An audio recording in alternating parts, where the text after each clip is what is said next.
Right, this is just below Beinn Dearg up there in the snow.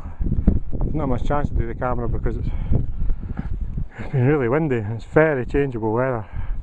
That's Eric and Joyce obviously way up there. There's two guys.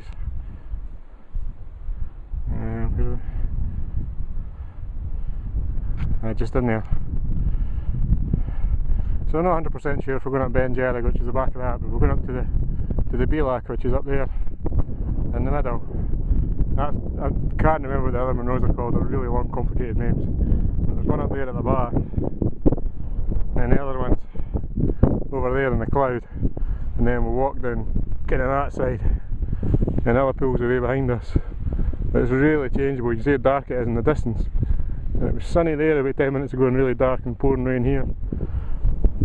And it's not too bad here. It's quite sheltered, but it's really windy when you get up.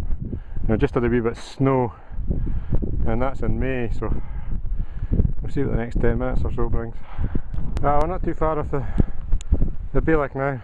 It's snowing again a little bit. I just wanted to see these cliffs.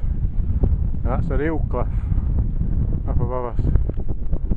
All the way along.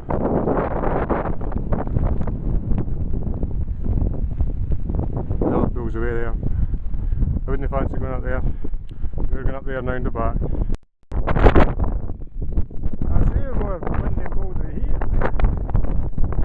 No far from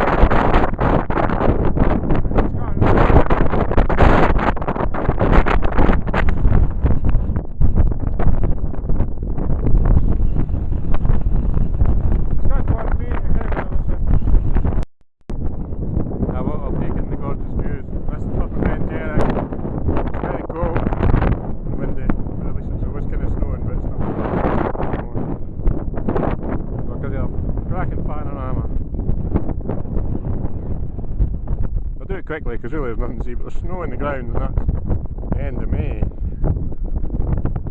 can't see anything. This is just over 1,000 metres and came up to sea level, so it's quite a long way.